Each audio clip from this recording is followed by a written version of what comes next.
Hello students, welcome back to our English class. Today we are going to continue our chapter from the diary of Annie Frank from our first flight book of class 10th. Okay?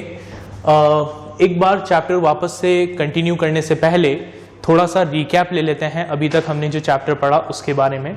तो अभी तक हमने क्या पढ़ा? हमने पढ़ा कि Anne Frank जो है she is a little girl. ठीक है, ये एक लिटिल गर्ल है जिनका कोई फ्रेंड नहीं है.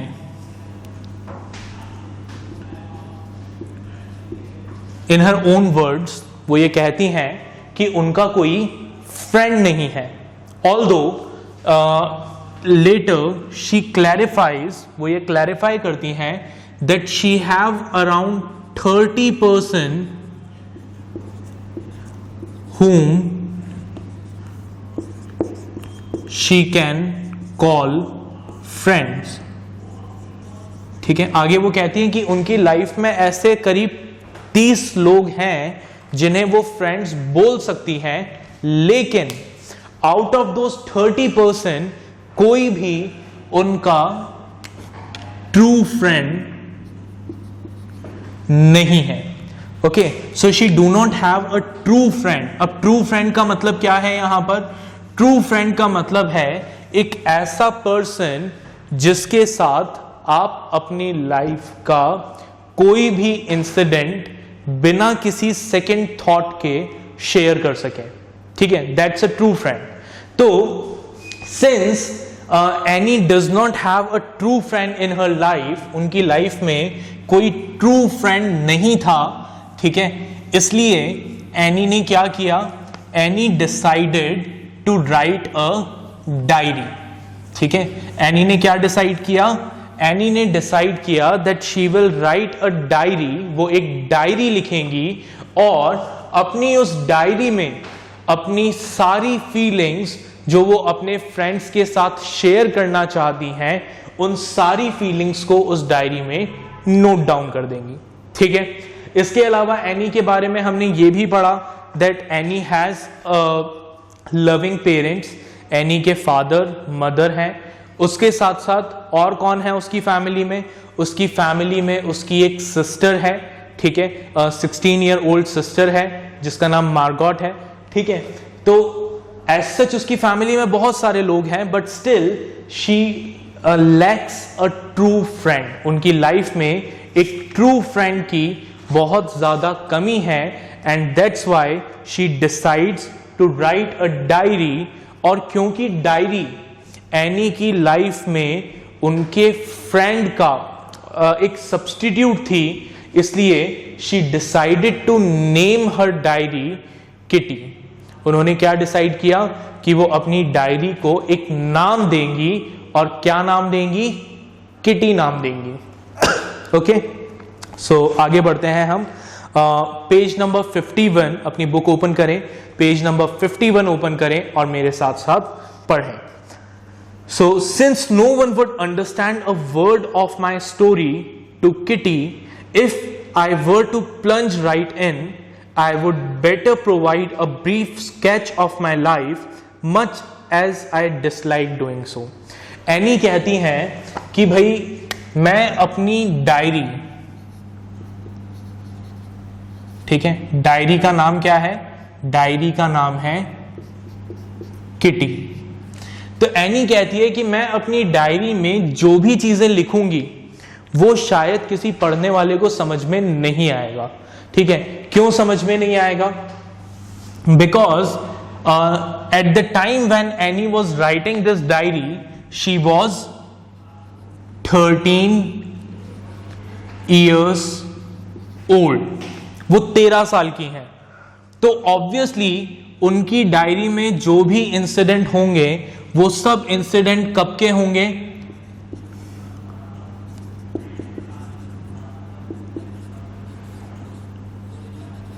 एनी की लाइफ के 13 इयर्स बाद के इंसिडेंट होंगे. तो फ्रॉम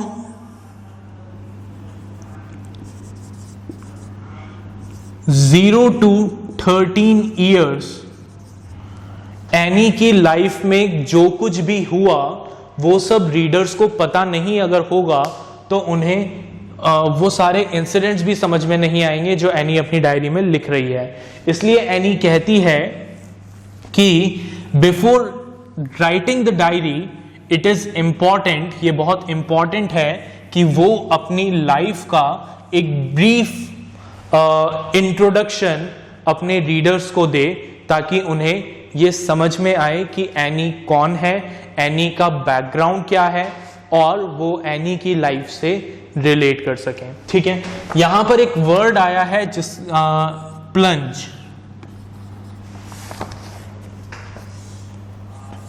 ठीक है, प्लंज वर्ड का मीनिंग होता है जंप। ठीक है, प्लंज का मतलब क्या है? जंप। तो एनी क्या कहती है? Since no one would understand a word of my stories to Kitty, कि क्योंकि कोई भी मैं अपनी डायरी में जो भी वर्ड्स लिखूंगी उसे कोई भी समझ नहीं पाएगा।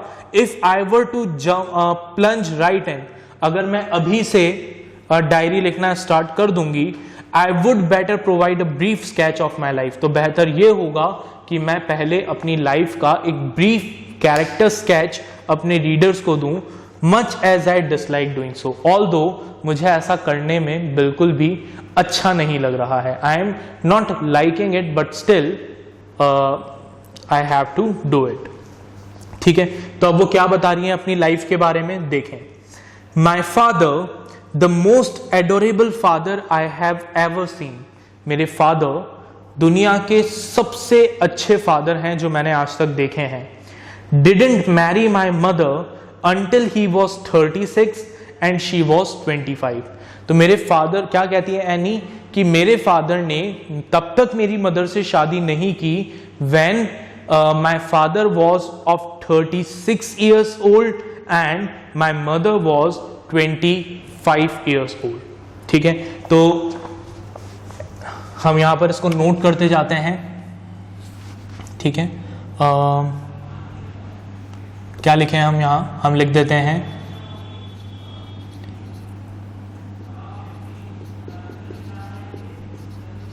Annie's father was 36 years old and her mother was 25 years old when they married। ठीक है, जब एनी के फादर और मदर की शादी हुई तो उस वक्त एनी के फादर 36 इयर्स के थे और एनी की मदर 25 ईयर ओल्ड थी। ठीक है, My sister Margot was born in Frankfurt in Germany in 1926। अब और क्या पता लगता है हमें एनी के बारे में? That Annie has a sister, Annie's sister का नाम क्या है? मार्गॉट। ठीक है, क्या नाम है एनी की सिस्टर का? मार्गॉट वॉज बॉर्न इन, कहां पैदा हुई थी वो? She was born in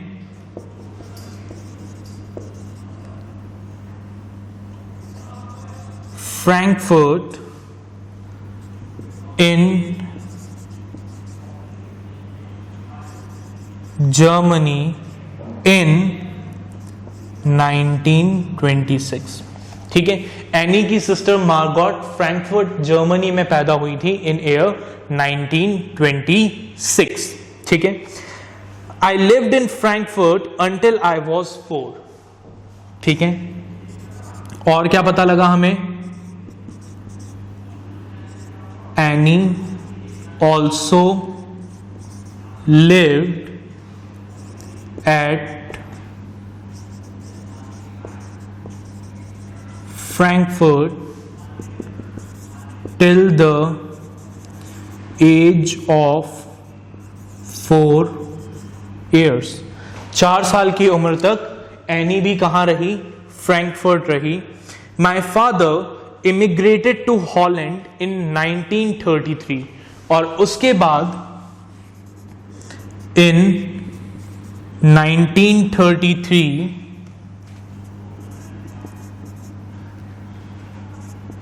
Annie's father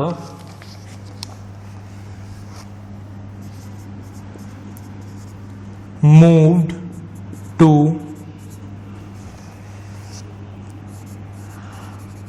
Holland. ठीक है, 1933 में एनी के फादर कहाँ शिफ्ट हो गए? हॉलैंड में शिफ्ट हो गए. ठीक है. My mother Edith Hollander Frank went with him to Holland in September while Margot and I were sent to Aachen to stay with our grandmother. ठीक है, अब क्या हुआ? ठीक है, 1933 में एनी के फादर हॉलैंड चले गए. ठीक है, देन इन कौन से मंथ में? देखिए क्या लिखा है, इन सितंबर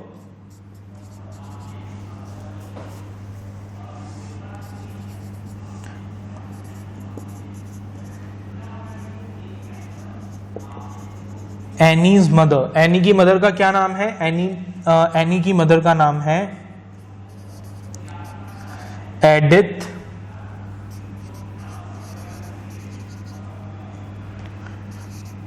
हॉलैंडर फ्रैंक. ठीक है, in September Annie's mother Edith Hollander Frank also moved to, कहाँ चली गई वो भी? Holland with Annie's father. ठीक है, वो भी कहाँ चली गई? एनी के फादर के साथ हॉलैंड शिफ्ट हो गई. और एनी का क्या हुआ? एनी और एनी की सिस्टर मार्गॉट का क्या हुआ?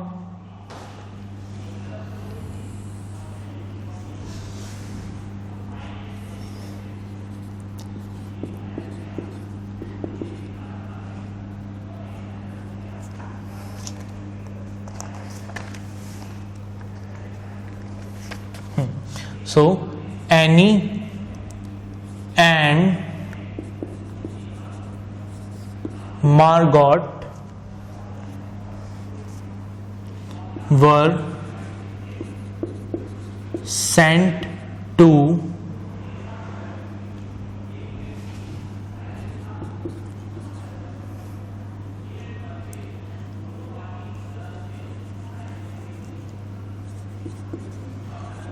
Aachen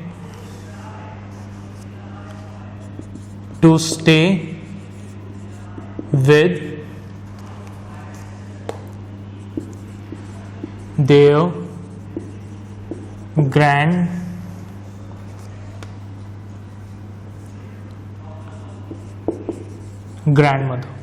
ठीक है, तो हमने क्या क्या देखा? अभी हमने एनी की लाइफ के बारे में देखा कि एनी के फादर 36 इयर्स के थे, एनी की मदर 25 इयर्स की थी जब उनकी शादी हुई. ठीक है, एनी की जो सिस्टर है Margot, she was born in Frankfurt Germany in year 1926.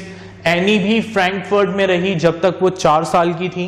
ठीक है, फिर 1933 में एनी के फादर हॉलैंड शिफ्ट हो गए. ठीक है, इन सितंबर 1933 एनी की मदर एडिथ हॉलैंडर फ्रैंक वो भी एनी के फादर के साथ कहाँ चली गई? हॉलैंड चली गई. और एनी और मार्गॉट को कहाँ भेज दिया गया? दे वर सेंट टू एकेन.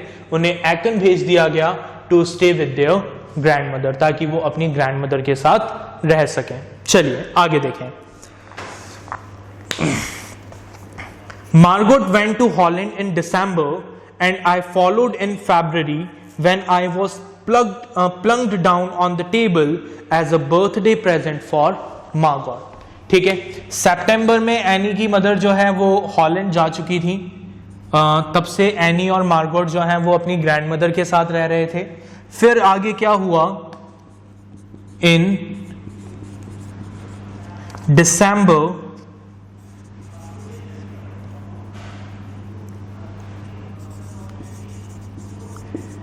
Margot also went to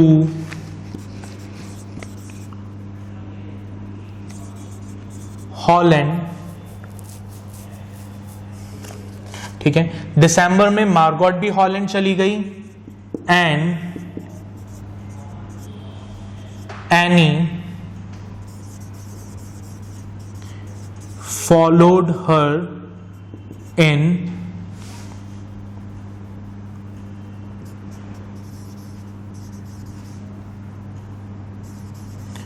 फरवरी। और उसके बाद फरवरी में एनी भी कहां फाइनली शिफ्ट हो गई, हॉलैंड शिफ्ट हो गई। ठीक है, और यहां क्या लिखा है, Margot went to Holland in December, Margot दिसंबर में हॉलैंड चली गई and I followed in February when I was plunked down on the table as a birthday present for Margot। तो फरवरी में मार्गोट का बर्थडे था, ठीक है, और as a birthday present Margot के पेरेंट्स ने क्या किया, उसकी छोटी सिस्टर को उसे गिफ्ट कर दिया कि भाई तुम्हारा बर्थडे प्रेजेंट क्या है, तुम्हारा बर्थडे प्रेजेंट है तुम्हारी ये छोटी sister, you can live with your little sister, तुम अपनी छोटी बहन के साथ रह सकती हो। चलिए आगे देखें।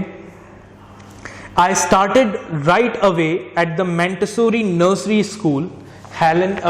एनी ने कौन सा स्कूल ज्वाइन किया,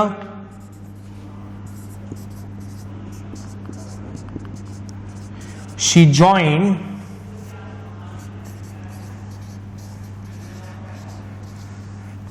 Montessori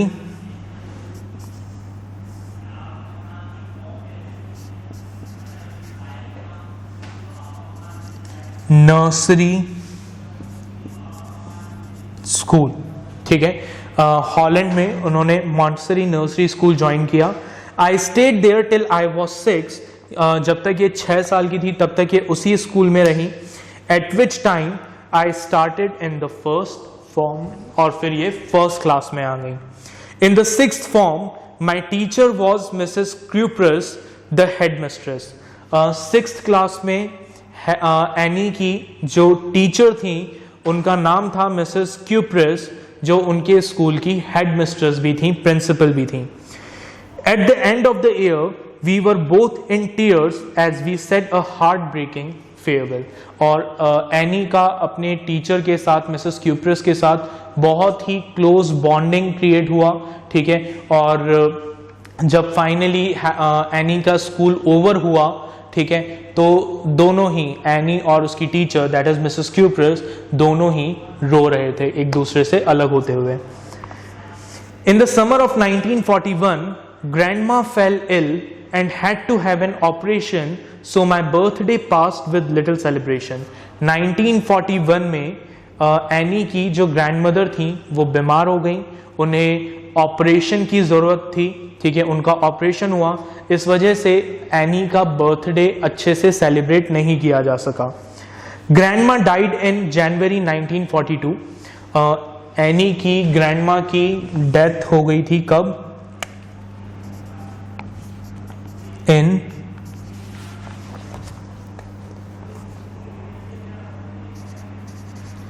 जनवरी 1942। Annie's grandmother died। ठीक है, एनी की ग्रैंडमदर की डेथ हो गई थी। No one knows how often I think of her and still love her। ये कोई नहीं जानता कि एनी उन्हें कितना मिस करती थी, उनके बारे में कितना सोचती थी। This birthday celebration in 1942 was intended to make up for the other and grandma's candle was lit along with the rest। ठीक है, तो अब 1941 में ग्रैंडमदर का ऑपरेशन हुआ, इस वजह से एनी अपना बर्थडे सेलिब्रेट नहीं कर पाई थी, तो पिछले साल के बर्थडे को कंपनसेट करने के लिए 1942 में बहुत अच्छे तरीके से एनी का बर्थडे सेलिब्रेट किया गया, और to remember the grandmother, Annie ने अपनी ग्रैंडमदर को याद करने के लिए क्या किया, an extra candle was lit along with the rest, और केक पर जो दूसरी कैंडल्स लगाई गई थी उन कैंडल्स के साथ एनी के ग्रैंडमदर के लिए एक अलग से कैंडल लिट की गई, ठीक है, कैंडल लगाई गई। तो अब यहाँ पर ये कैंडल वाला इंसिडेंट क्यों इंपॉर्टेंट है? ये कैंडल वाला इंसिडेंट इसलिए इंपॉर्टेंट है क्योंकि अक्सर एग्जाम में ये पूछा जाता है that how can you know, how do you know that Annie was very close to her grandmother. आपको ये कैसे पता लगेगा कि एनी अपनी ग्रैंडमदर के बहुत क्लोज थी?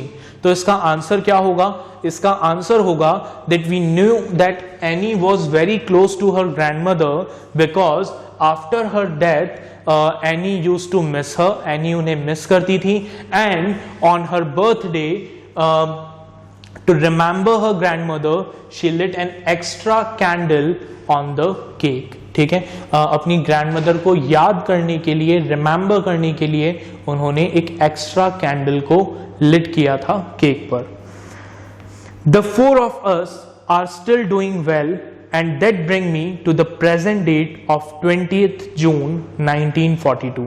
आगे एनी कहती है कि बाकी के जो 4 लोग हमारी फैमिली में थे, कौन 4 लोग, कौन कौन है 4 person? Annie's father, Annie's mother, Annie's sister Margot and Annie herself. हम चारों ठीक हैं, अच्छे हैं, और अब वो आती है हमारी प्रेजेंट डेट पर, जिस डेट पर डायरी लिखी गई है, that is 20th June 1942 and the Solomon dedication of my diary. अब यहां पर जो वर्ड यूज हुआ है, ठीक है, वर्ड है, मैं यहां लिख देता हूं, इन मीनिंग्स को आपको याद रखना है, ठीक है। वर्ड है सोलमन, मतलब इसका मतलब होता है वेरी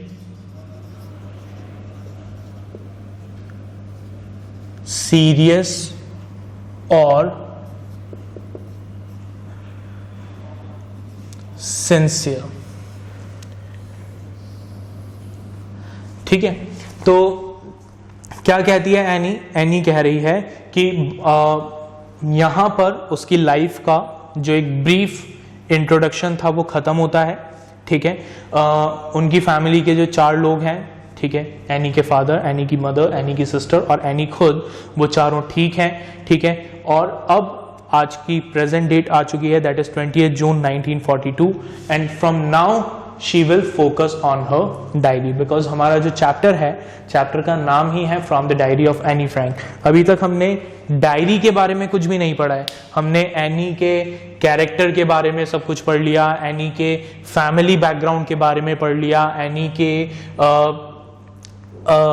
बर्थ से रिलेटेड इंसिडेंट्स पढ़ लिए, उसके स्कूल के बारे में पढ़ लिया, ठीक है, एनी की ग्रैंडमदर के बारे में पढ़ा, एनी के अपने टीचर और अपनी ग्रैंडमदर से बॉन्ड के बारे में पढ़ा, लेकिन डायरी के बारे में अभी तक हमने कुछ भी नहीं पढ़ा है। हमने सिर्फ डायरी के बारे में इतना सा पढ़ा है कि since any does not have a real friend, a true friend with whom she can share everything, that's why she decided to write a diary. इसलिए उसने डिसाइड किया कि वो एक डायरी लिखेगी, और she does not want to keep her diary as an ordinary diary. वो अपनी डायरी को एक ऑर्डिनरी डायरी की तरह नहीं मेंटेन करना चाहती थी।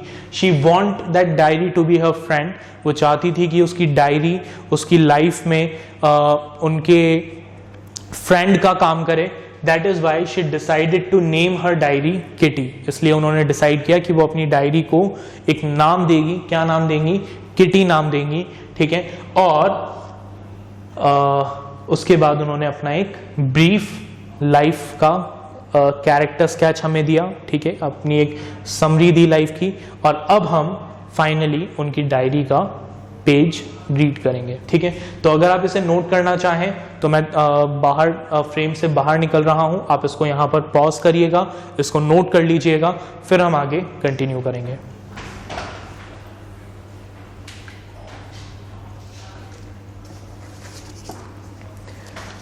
ओके, सो यहां तक हमारा पार्ट कंप्लीट हो चुका है, ठीक है। आप अपनी बुक में देखें, यहां पर कुछ क्वेश्चंस दिए हुए हैं ऑरल कॉम्प्रहेंशन चेक के लिए, तो हम फटाफट से इन क्वेश्चंस को भी एक बार डिस्कस कर लेते हैं आगे बढ़ने से पहले, ठीक है। तो क्वेश्चन क्या है, पहला क्वेश्चन देखिए, what makes writing in a diary a strange experience for Anne Frank.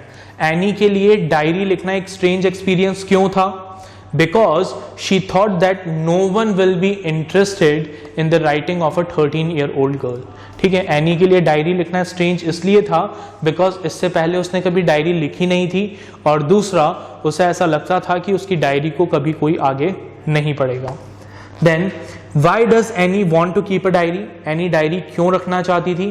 Because she does not have a real friend, a true friend with whom she can share everything। क्योंकि Annie की life में कोई real friend नहीं था जिसके साथ वो सब कुछ शेयर कर सके, that is why she decided to write a diary. Then why did Annie think she could confide more in a diary than in people. Annie को ऐसा क्यों लगता था कि वो डायरी पे ज्यादा भरोसा कर सकती है इंसान के बजाय? ठीक है, तो इसका बहुत सिंपल सा आंसर है, human beings can leak your secrets to some other person. ठीक है, इंसान को अगर आप किसी पर्सन को आपकी कोई बात बताएं तो इट इज पॉसिबल कि वो पर्सन आपकी सीक्रेट बातों को किसी और को बता दे। बट डायरी अगर आप लिख रहे हैं और वो डायरी आपके पास है, अगर आप उस डायरी को किसी और को पढ़ने के लिए नहीं दोगे तो डायरी खुद आगे होकर किसी को आपकी बातें नहीं बताएगी। ठीक है, so that is why she thought that she can confide in a diary more than people.